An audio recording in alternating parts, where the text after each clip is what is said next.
In a bustling high school on the edge of a quiet town, students shuffled through the hallways, their voices rising in a mix of laughter, chatter, and the occasional hurried apology as they rushed to their next class. Among them was a bright and ambitious young student who had quickly become a favorite among peers for their kindness and sharp intellect. The kind of student who had dreams as big as the sky and a heart even bigger. But not everyone appreciated their light. In one of the classrooms, a teacher known for their strict demeanor and unyielding opinions stood at the front of the room. This teacher, a figure of authority and influence, often commanded respect or perhaps fear from students. Over time, though, whispers began to circulate among the students, hushed exchanges of unfair treatment and biting remarks, all seemingly directed at certain individuals more than others. It was the kind of talk that made people uneasy but never seemed to reach the ears of those in charge. On an otherwise ordinary Tuesday, during a lively discussion about history, the air in the classroom changed. A question was asked, one that required thought and courage to answer. The student, eager to contribute and share their perspective, raised their hand. Their voice was steady, confident, and insightful. But what followed silenced the room.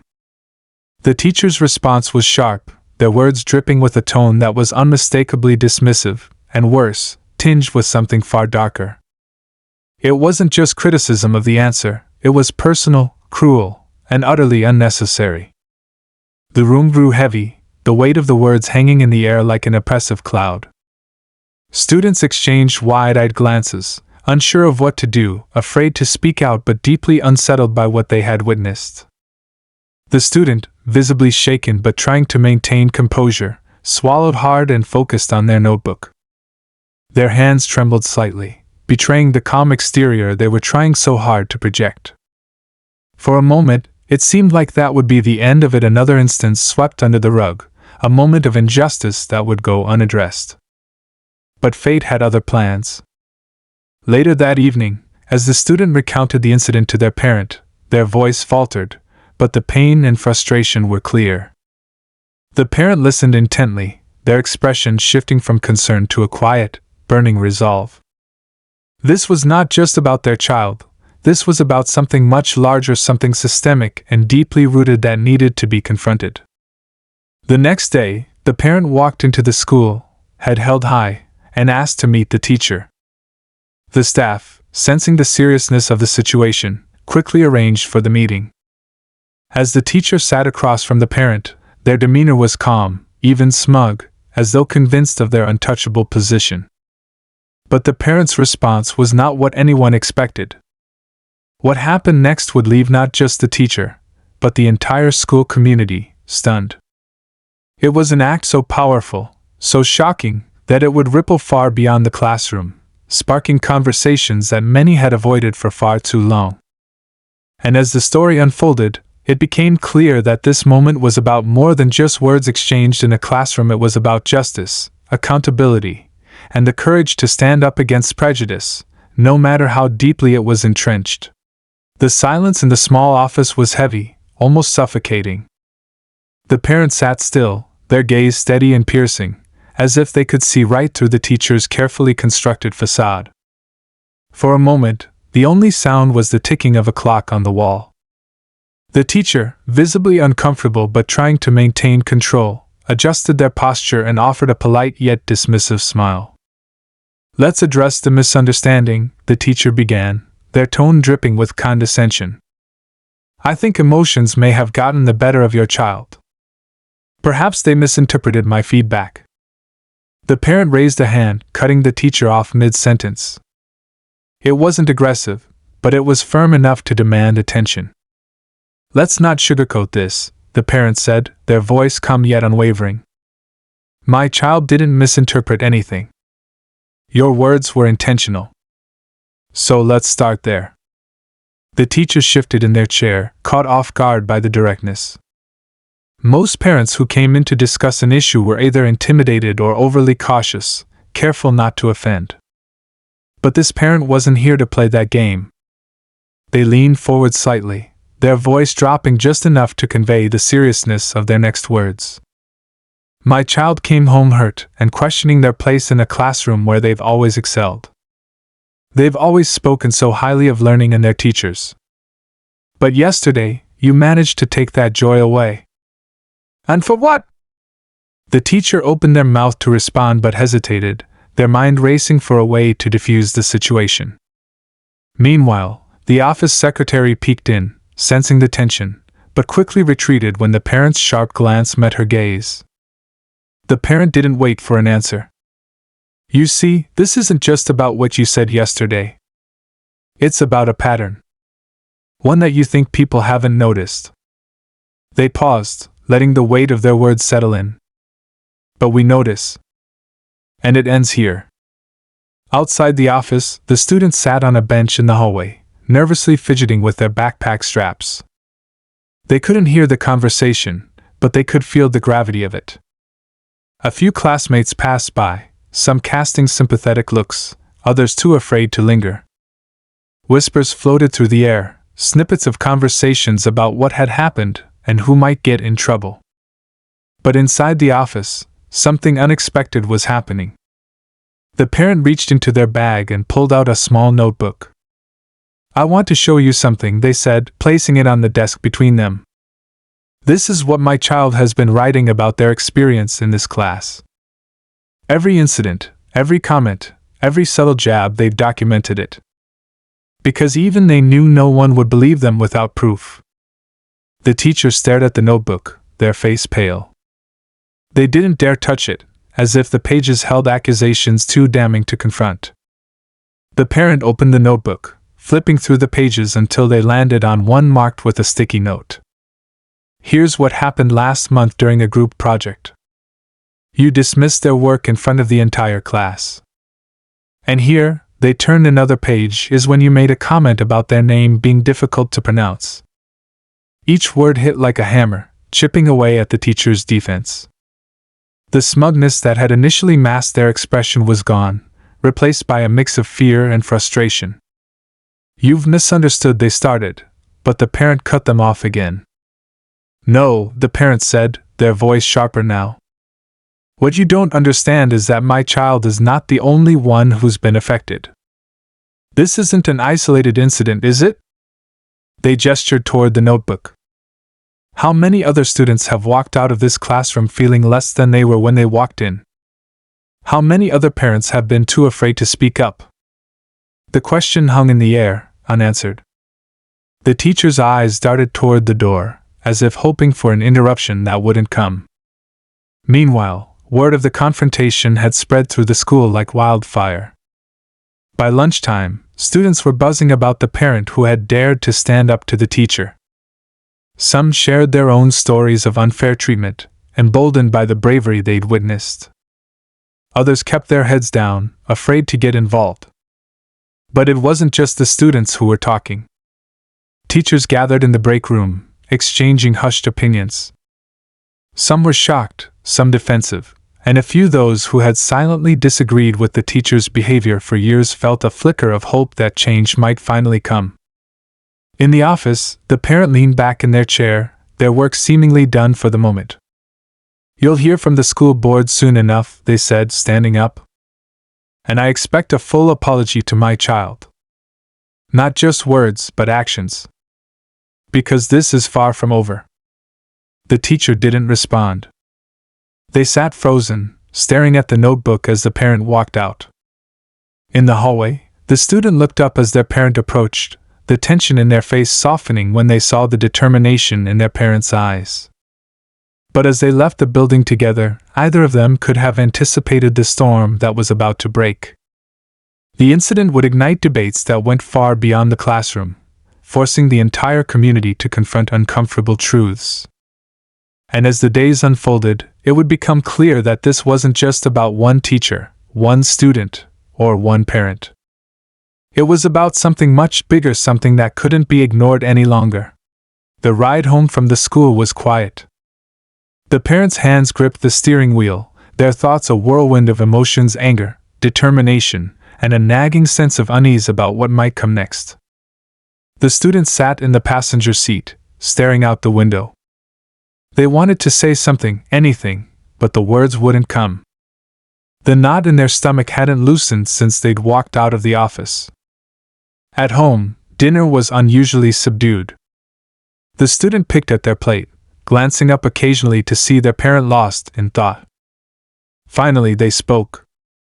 "Do you think anything will really change?" Their voice was soft, hesitant, as if they were afraid of the answer. The parent looked up, their gaze steady. "Change takes time," they said.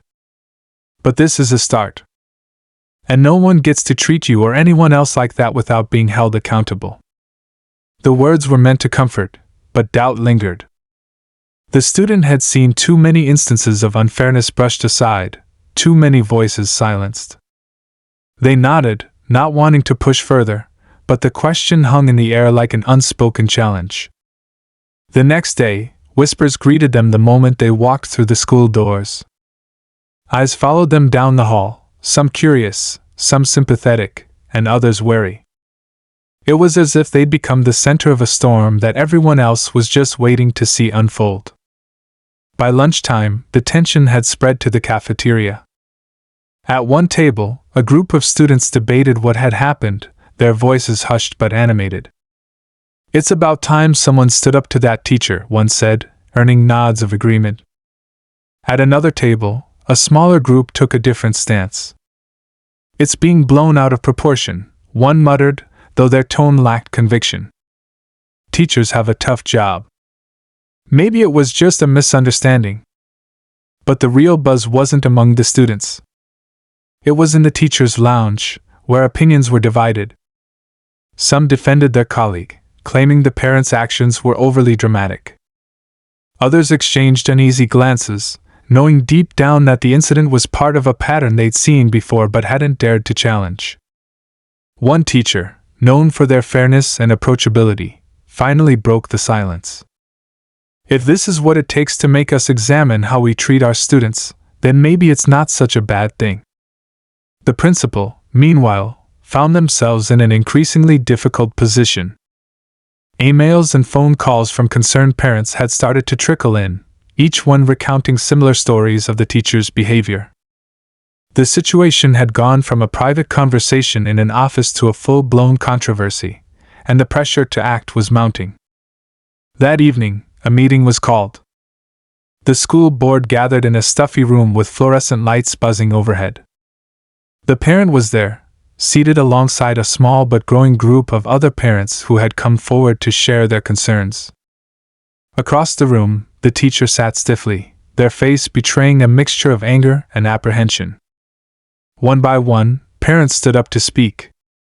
They shared stories of their children coming home in tears, of bright, eager learners losing their confidence, of a classroom environment that felt anything but safe. The words were raw, emotional, and undeniable.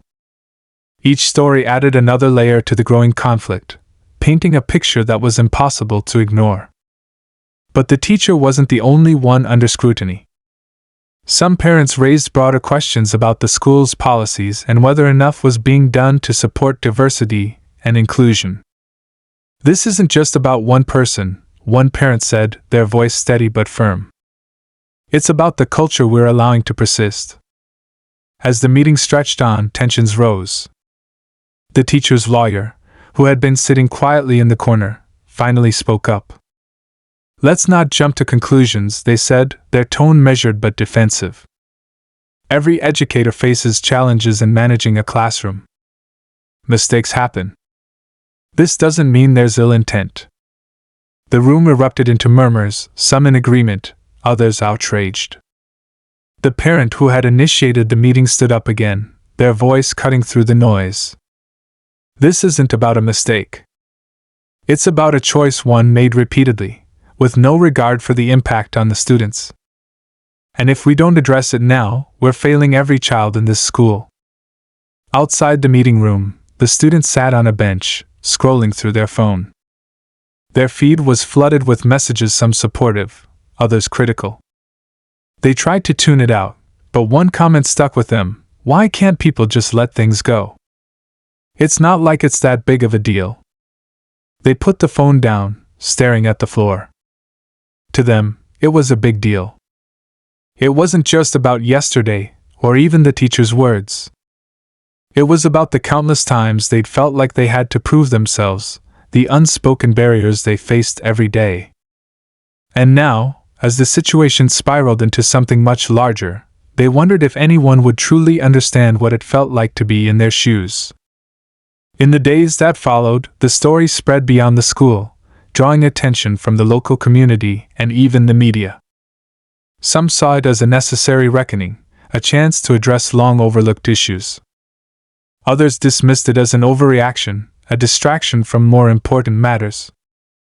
But for those at the center of it, the conflict was far from abstract. It was personal, emotional, and deeply complicated. And as the parent prepared for the next steps, meeting with the school board, consulting legal advice, and rallying support, they knew the fight was only beginning. In the background, forces were aligning on both sides, each determined to shape the outcome. The teacher, backed by some colleagues and a powerful union, was digging in their heels. The parent, fueled by a fierce love for their child and a refusal to back down, was gathering allies. And the student, caught in the middle, was left to navigate a world that suddenly felt much bigger and much heavier than it had just a week ago. As the days turned into weeks, the tension surrounding the school reached a boiling point. What had started as a single confrontation in a quiet office had become the topic of heated discussions in homes, local cafes, and even on social media. Everyone had an opinion. Some defended the teacher, arguing that their long tenure should speak to their character. Others sided with the parent, insisting that the teacher's actions were emblematic of deeper, systemic issues. The story, layered with emotion and controversy, was impossible to ignore. The school was no longer just a place for learning, it had become a battleground. Students whispered in hallways, careful to avoid being overheard by staff. Some teachers seemed tense, as if afraid to say the wrong thing, while others continued as though nothing had happened, their silence speaking volumes. Every glance, every interaction, felt loaded with meaning. The student, once content to blend into the background, now found themselves at the center of it all. They hadn't asked for this attention, and each day felt like walking into a spotlight they couldn't escape. Some classmates offered quiet words of encouragement, while others avoided eye contact altogether, unwilling to take sides. The air was thick with unspoken tension, and the weight of it bore down on the student every second they were in the building. One afternoon, a journalist showed up outside the school gates. Their presence sent ripples of unease through the staff, who quickly escorted them off the premises, but the message was clear. The story had grown beyond the confines of the school. It was now a matter of public interest. A local news channel aired a segment on the controversy, featuring interviews with parents, former students, and even a blurry image of the teacher leaving the school. The narrative was shifting, and with it, the stakes. Behind closed doors, the school board convened again. This time, the mood was far more serious. The principal, once hesitant to act, now seemed resigned to the reality that they had to make a decision, and fast. A growing number of parents were calling for the teacher's suspension pending a thorough investigation. Others demanded broader changes, questioning the school's commitment to fostering an inclusive and respectful environment. It was no longer just about one teacher, it was about the values the school claimed to uphold. Meanwhile, the parent was busy gathering more evidence. They spoke to other parents, piecing together a pattern of behavior that extended far beyond their own child's experiences. The stories were eerily similar: subtle but cutting remarks, favoritism that seemed to exclude certain students, and a general atmosphere that made some kids feel small. With every new account, their resolve grew stronger. But the teacher wasn't sitting idly by.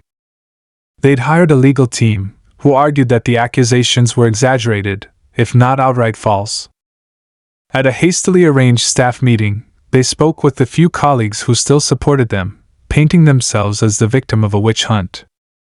"I've dedicated years to this school," they said, their voice cracking with emotion. "And this is how I'm repaid? By having my reputation dragged through the mud?" The divide among the staff deepened. Some teachers, fearing retaliation, stayed silent. Others quietly reached out to the parent, offering their support but asking for anonymity. "I've seen things," one whispered over the phone late one night. "But I can't risk my job. I have a family to think about." The parent thanked them, understanding the fear but feeling a growing sense of isolation in the fight. At the same time, the student was grappling with their own emotions. They hated the attention but also couldn't ignore the sense of justice driving their parent. One night, as they sat together at the kitchen table, the student finally spoke up. "What if this doesn't change anything?" they asked, their voice small but steady. "What if it just makes everything worse?" The parent paused, looking at their child with a mix of pride and sadness. "Change is hard," they said. "But it's worth fighting for. Even if it feels like we're the only ones standing up, it matters. You matter." The words offered some comfort, but the uncertainty lingered. And then, just when it seemed like things couldn't escalate further, a video surfaced. A student had secretly recorded a classroom interaction months earlier, one that captured the teacher making a comment that was impossible to defend. The video spread quickly, shared among students, and eventually leaked to parents. By the next morning, it was the talk of the town. The teacher, confronted with the undeniable evidence, refused to back down. Their legal team argued that the video lacked context, that it was being misinterpreted. But the damage was done. The video had ignited a firestorm, turning what was once a local issue into a national conversation. News outlets picked up the story, framing it as a battle over accountability and the role of educators in shaping young minds. The pressure on the school board was now unbearable. They announced an emergency town hall meeting, open to parents, staff, and community members.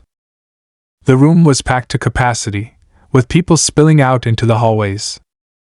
Emotions ran high as speaker after speaker took to the microphone, some defending the teacher, others condemning them. The air crackled with tension, and every word felt like it could tip the scales. The parents sat near the front, their hands folded tightly in their lap. They listened to each argument, their heart pounding as the clock ticked closer to the moment when they would speak. The teacher sat across the room, flanked by their lawyer and a small group of supporters. Their expression was unreadable, but their posture was rigid, as if bracing for impact. When the parent's name was finally called, the room fell silent. They stood, their legs feeling unsteady but their resolve firm. As they began to speak, their voice wavered slightly but quickly gained strength. They spoke not just about their child but about every student who had been affected, about the responsibility of educators to uplift rather than tear down, and about the need for systemic change. The room was silent when they finished, the weight of their words hanging in the air. But the story wasn't over yet. The meeting ended without a clear resolution, leaving everyone on edge. Both sides left feeling the same way, uncertain, angry, and determined to see their version of justice prevail. In the days that followed, the community buzzed with speculation about what would happen next. The stakes were higher than ever, and no one knew how it would end. But one thing was certain, this was a fight that neither side was willing to lose. The tension in the community reached an unbearable peak as the days dragged on without resolution. People were growing restless, not just from the lack of answers but from the sheer emotional weight of the situation.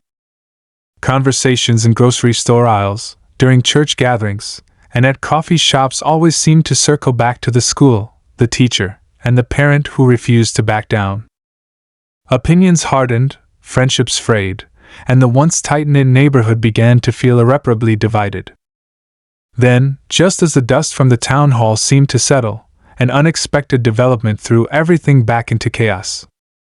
A former student of the teacher came forward, sharing a story that shocked even the most ardent defenders. The individual, now an adult, claimed they had experienced similar treatment years ago, but had stayed silent out of fear.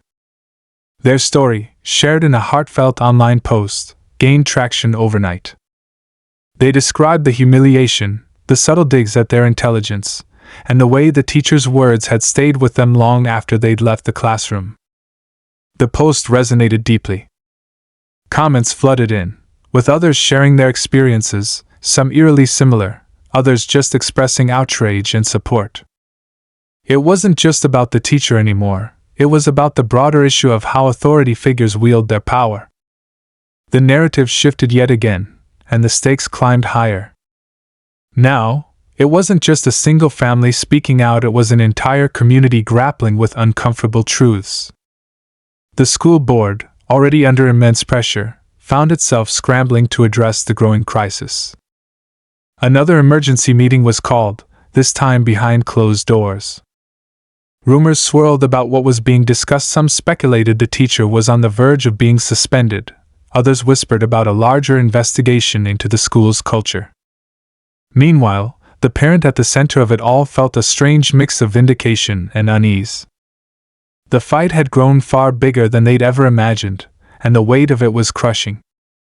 Amid all this, the teacher's legal team made a bold move. They released a statement accusing the parent and the community of orchestrating a smear campaign.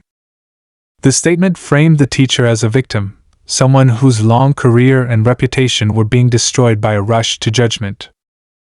It was a calculated attempt to turn the tide, and for some it worked. A small but vocal group began rallying around the teacher, arguing that they were being unfairly targeted in a world too quick to cry foul. This only deepened the divide. Social media became a battlefield, with heated arguments breaking out in comment sections and posts going viral overnight. Students at the school felt the tension more than anyone. Some openly sided with the teacher, while others wore symbols of solidarity with the parent and their child. The principal tried to maintain order, but it was like trying to hold back a flood with a paper dam. Then came another twist: an anonymous email sent to the school board, the local newspaper, and even the parent directly. The email contained screenshots of old staff emails, some of which appeared to show the teacher making disparaging remarks about students and colleagues. The language, though veiled, was damning. It suggested a pattern of behavior that went beyond a single incident. The screenshots sent shockwaves through the community. The teacher's supporters began to waver, and even the legal team seemed caught off guard by the new evidence. The parent, while relieved to see more light being shed on the issue, couldn't shake the feeling that the fight was spiraling out of control. They worried about their child, who had become increasingly withdrawn. The attention was suffocating, and every glance in public felt like a judgment, whether supportive or not. "I didn't want it to go this far," the parent confided to a close friend one evening. "I just wanted my child to be treated with respect." But there was no going back now. The wheels were in motion, and the community was on the edge of its seat, waiting for the next development. And it came faster than anyone expected. Late one night, a local journalist published an in-depth investigation into the teacher's career, uncovering multiple complaints over the years that had been quietly dismissed. The article painted a troubling picture, not just of the teacher but of a system that had allowed such behavior to persist. The revelation was a bombshell. Parents demanded answers, not just about the teacher but about the school's leadership. How had these complaints been ignored? What else had been swept under the rug? The principal, who had been cautiously navigating the controversy, now found themselves directly in the line of fire. Calls for their resignation began to circulate, adding another layer of complexity to an already fraught situation. For the parent and their child, the spotlight grew even brighter, and not in a way they welcomed. Strangers began showing up outside their home, some with words of encouragement, others with pointed questions or thinly veiled hostility. The parents started to question whether they'd made the right decision in speaking out. But every time they looked at their child, they knew they couldn't stop now. This wasn't just about their family anymore, it was about every student who deserved better. As the story reached new heights, it became clear that the conflict was far from over. The stakes had never been higher, and the resolution, whatever it would be, felt both inevitable and impossibly far away. The teacher, the parent, the school, and the entire community were locked in a battle that none of them could walk away from, and the climax was just around the corner. As the community buzzed with anticipation, the school board finally announced a decisive meeting open to the public, promising to address the growing scandal. The auditorium was packed to the brim, with parents, students, and concerned citizens jostling for seats. News cameras lined the back of the room, their lenses trained on the stage where the board members sat with tense expressions. The atmosphere crackled with a mix of anger, hope, and curiosity. Everyone knew this was at the moment where the truth would finally come to light, one way or another. The meeting began with an official review of the investigation. A representative read from a prepared statement, outlining the findings. The teacher had indeed been the subject of multiple complaints over the years, many of which had been dismissed without thorough review. The representative acknowledged failings in the system, citing mismanagement and lack of accountability as reasons the issues had been overlooked. Gasps rippled through the audience, followed by murmurs of outrage. It was a damning admission, but it wasn't the end. The teacher, who had maintained their silence since the controversy began, was given a chance to speak. They approached the microphone with a defiant expression, but their voice wavered as they began. They denied any malicious intent and argued that their words had been misinterpreted. "I've dedicated my life to education," they said, their voice growing firmer. "And I refuse to let my reputation be destroyed by a misunderstanding." Their supporters in the crowd clapped, but the applause was scattered and half-hearted. Then, the parents stepped forward. The room fell silent as they approached the microphone, their child sitting nervously in the front row. The parents' voice was steady, but their emotions were raw. They spoke not just of their own experience but of the broader implications for every student who had ever been dismissed, overlooked, or demeaned. "This isn't just about my child," they said, looking directly at the teacher. "This is about the responsibility we all have to ensure that every student feels safe and valued." The turning point came when a former school employee, who had remained anonymous until now, stood up from the back of the room. They introduced themselves as a retired administrator and revealed that they had been part of the system that had ignored the complaints. "I can't stay silent anymore," they said, their voice heavy with guilt. "I saw the reports. I saw the patterns. And I chose to look the other way." The room erupted into chaos. Shouts, gasps, and the frantic clicking of camera shutters filled the space. This was the twist no one had expected. Not just the teacher but the entire system had failed. As the crowd tried to process the revelation, the board chair called for order. They announced that the teacher would be placed on indefinite leave pending further action and that a third-party review of the school's policies and leadership would begin immediately. The principal, who had been uncharacteristically quiet, stood and announced their resignation, effective immediately. It was a stunning conclusion that left the room buzzing with mixed emotions, relief for some, anger for others. But just as it seemed the meeting was winding down, another twist emerged. The child at the center of it all stood up, surprising everyone, including their parent. They walked hesitantly to the microphone, their hands trembling but their voice clear. "I want to say something," they began. The room fell silent again as they spoke about how the experience had affected them, not just the teacher's words, but the overwhelming attention, the arguments, and the fear of being seen as a symbol rather than a person. "I just want to be a kid," they said quietly, their words cutting through the tension like a knife. Their honesty struck a chord with everyone in the room. For the first time, the focus shifted from blame and anger to a shared sense of responsibility. The child's words served as a reminder of what had started this fight in the first place, a desire for respect, kindness, and accountability in education. It was a bittersweet moment, but it carried a glimmer of hope. As the meeting adjourned, the community began to disperse, their faces a mixture of exhaustion and contemplation. The teacher left quickly, flanked by their legal team, while the parent held their child close. The story was far from over. There would be more investigations, more fallout, and more healing to do. But for the first time, it felt like the first step toward real change had been taken. The final twist came days later when an anonymous benefactor donated a significant sum to the school district, earmarked specifically for anti-bias training and student support programs. The donation sparked renewed conversations about what the future could look like, and while the scars of the past would take time to heal, there was a sense that something better could rise from the ashes. The parent, their child, and the community at large would carry this chapter with them, not as a story of division but as a testament to the power of standing up for what's right, even when the odds feel insurmountable. The days following the pivotal meeting were a whirlwind of activity and emotions.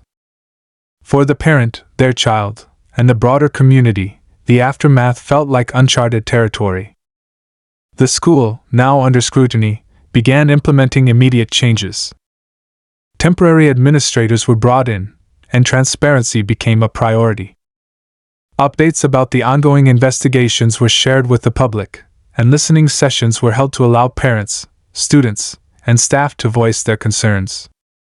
Though these changes felt like a step in the right direction, the road ahead was still daunting.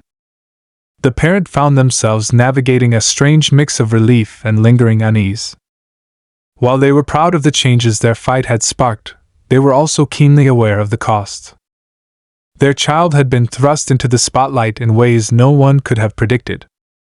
Though the support from many in the community had been overwhelming, the negativity from others lingered like a shadow.